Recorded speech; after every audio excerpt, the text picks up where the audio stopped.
Beth Ann. I remember when she first moved to the canyon.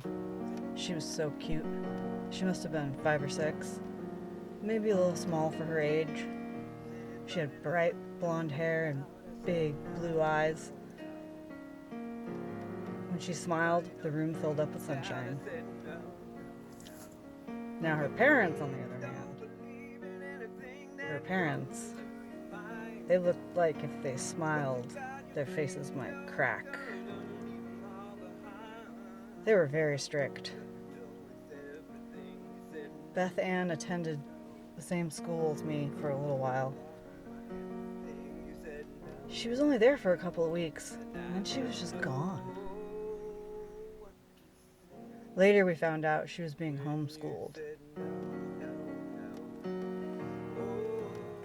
There's a story regarding this summer camp that used to take place in Midnight Canyon a long time ago. It's called Camp Magpie. Beth Ann was born with perfect pitch. She could sing a perfect C note in any range of the octave. Low C, high C, middle C. Too bad it was against her religion to sing. She found out she could sing while at Camp Magpie. She was allowed to attend. The whole canyon was shocked. I mean, everyone was surprised.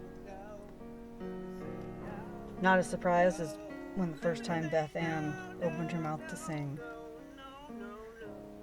The C note. God's note. So Beth Ann got to sing for the entire week she was at camp.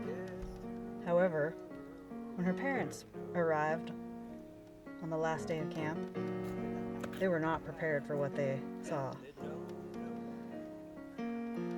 Beth Ann was going to sing in the talent show. Everyone had gathered. Everyone took their seats.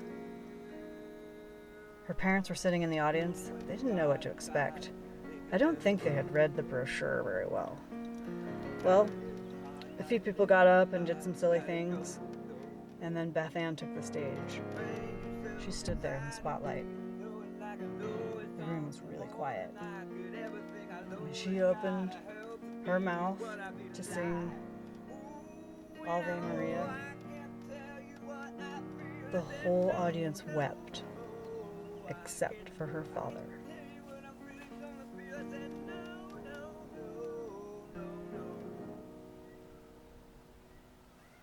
When her father saw her take the stage, he ran up to the stage, he yelled at her, then he grabbed her by the arm and pulled her off the stage, ran outside with her in front of God and everyone.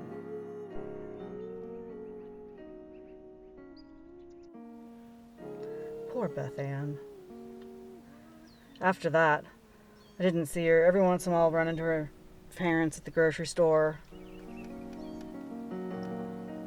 Then she just kind of disappeared. What I heard was she ran away from home when she turned 14.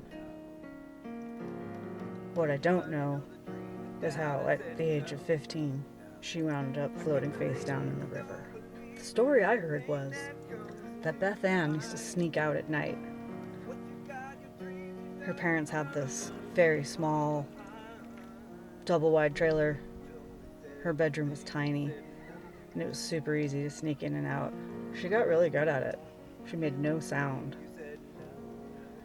And her parents never checked on her. So she'd just sneak out and kind of walk around. And one fortuitous evening, or one doomed evening, one night she'd snuck out. She was walking around. She could hear music from far away. So she decided to start walking. So she walked towards the flowing river, and she came upon a group of 4 guys sitting around, just jamming around the campfire, singing like nobody's listening. She walked up in the dark. She sat down. The guys didn't even notice. And then she decided to join in. They stopped. They couldn't believe what had just wandered into their camp. was bright, beautiful 14-year-old Beth Ann. Poor Beth Ann. So Beth Ann started sneaking out every night. She'd meet up with that same group of boys. They'd just hang out, make music, sing. She'd get stoned, have a few beers. She was a life of the party from what I heard. Then one day she got caught sneaking back in. Nobody saw Beth Ann for a while. And when they did, you could see her fading bruises. About a couple months later, Beth Ann decided to leave for good. She packed a backpack full of her shitty clothes, her shitty conservative clothes. She left everything else behind. She went to go and live at the camp. Beth Ann grew up really fast after that. Too fast.